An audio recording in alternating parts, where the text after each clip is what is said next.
taxa de juros subiu para 11,75. Claro, quando a gente fala da taxa de juros, a gente está falando da taxa de juros Selic, que é o preço inicial da composição dos juros que a gente conhece. Porque, pô, quem não queria pegar um empréstimo, né, anual de 11,75, né, no cartão, no empréstimo para comprar um carro, para comprar uma geladeira, calma, né? Não é assim. E aí, eu acho que tem uma história curiosa, eu queria falar hoje sobre juros.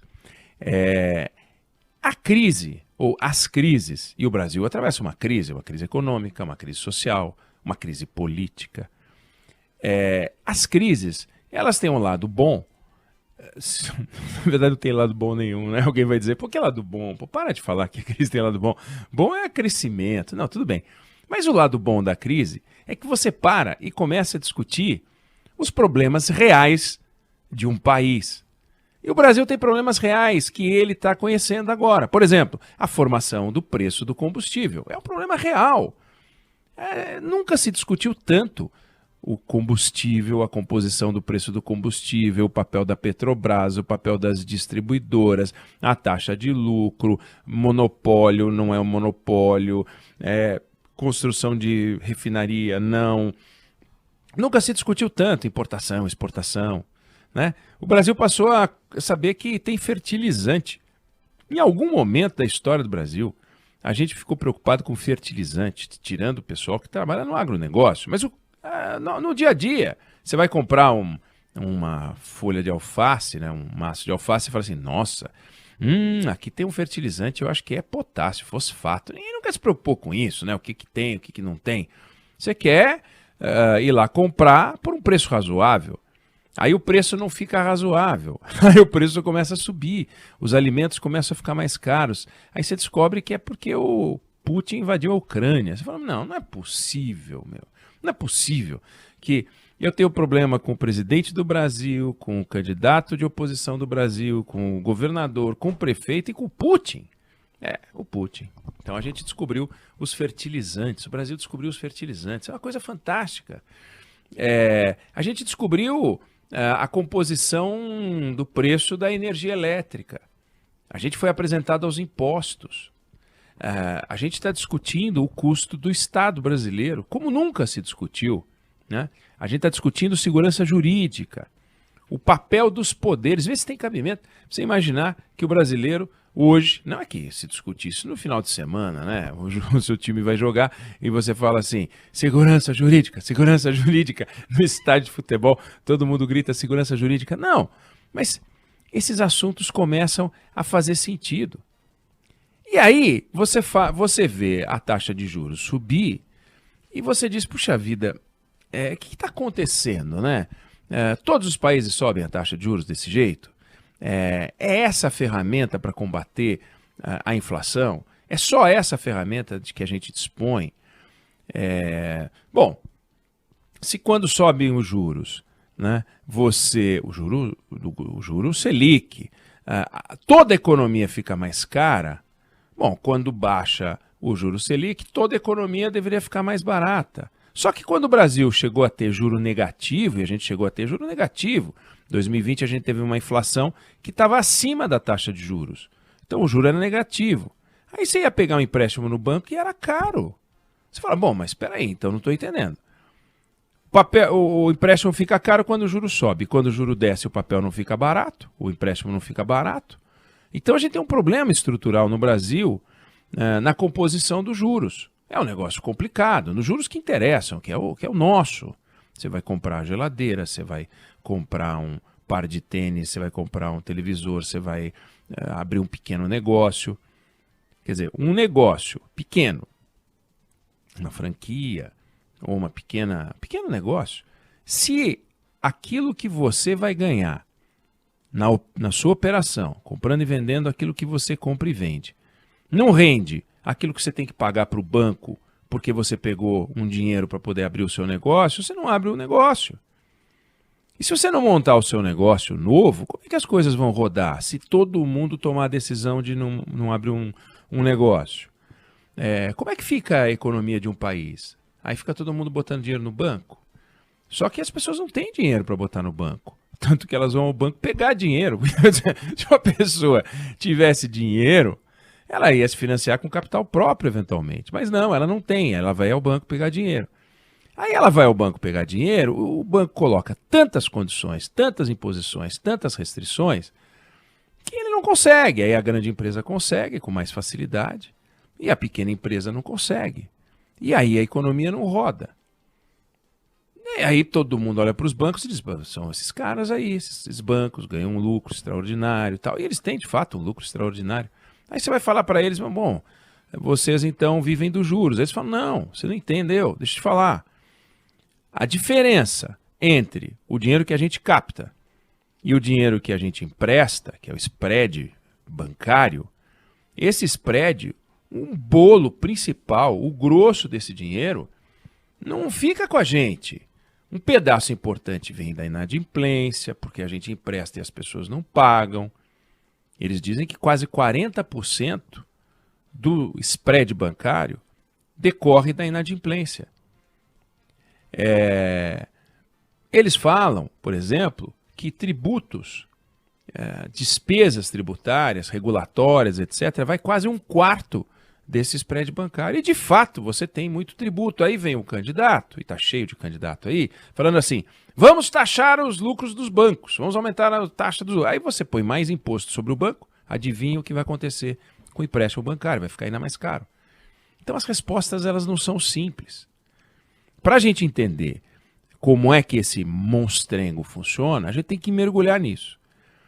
Então aconteceu uma reunião interessante, que vale a pena registrar, entre o presidente da Federação das Indústrias do Estado de São Paulo, Josué Gomes da Silva, e o presidente da Federação Brasileira de Bancos, a Febraban, o Isaac Sidney. Fizeram uma reunião, os dois, para falar, bom, vamos discutir juros.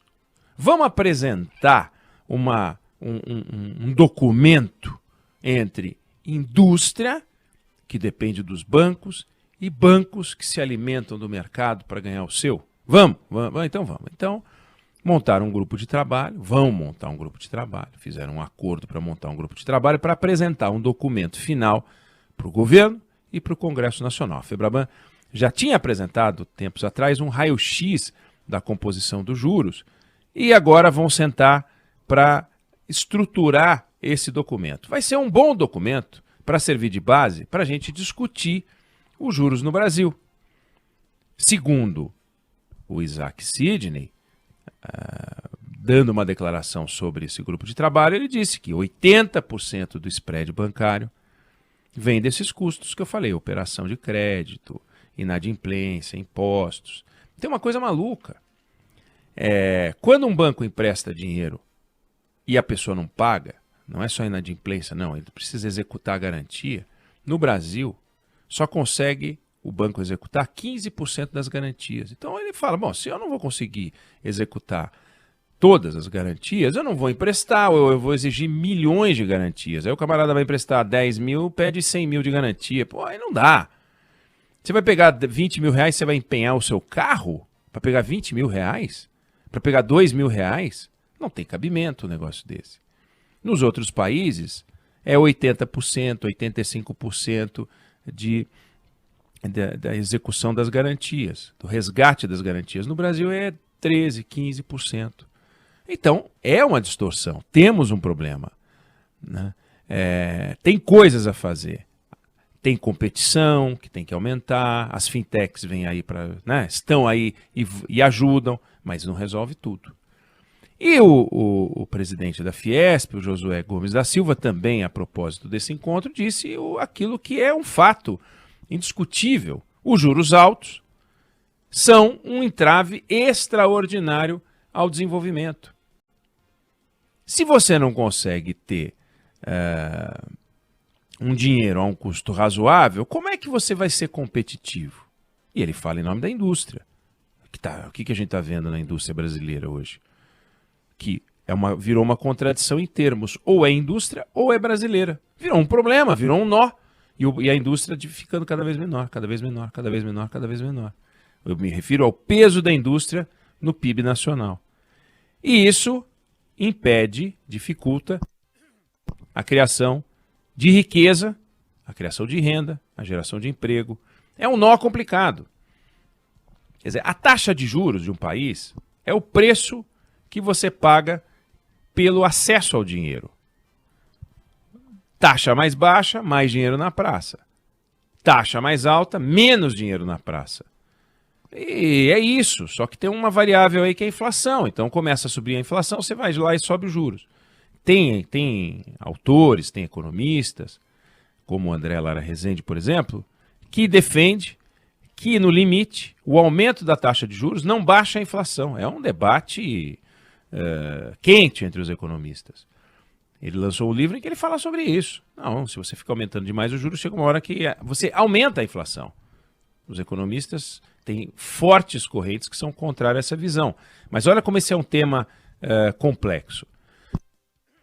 O Brasil é conhecido por ser um país de juros altos. Historicamente, um país de juros altos. Recordista de juros altos, que inviabiliza a produção competitiva, né? A gente chegou a ter o maior juro do mundo em vários anos. E é um negócio complicado. Como é que a gente sai dessa cilada? Como é que uma empresa vai investir se o rendimento do negócio dela não dá para pagar o custo do dinheiro que ela pega para construir? Ah, mas basta a gente ir para cima dos bancos, basta o Banco Central baixar os juros. Não, é um monte de coisa. Tem uma palavrinha horrorosa, dá dó de falar, né? É um negócio chamado custo Brasil. Existe esse tal custo Brasil. Uma burocracia absurda, uma tributação complicada, uma estrutura. O Fábio, uma empresa, o banco também, as empresas também, para poder pagar os seus tributos, tem uma quantidade de funcionários e passos e etapas e legislação que nenhum país do mundo tem. Nenhum país do mundo tem.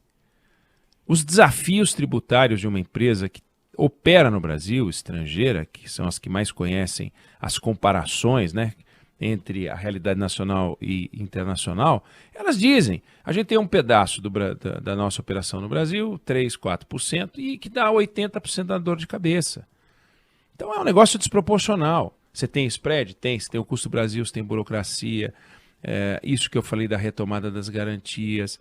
E você tem o custo do Estado, quer dizer, o Estado precisando se financiar, ele é o maior interessado em captar dinheiro para financiar o seu custo.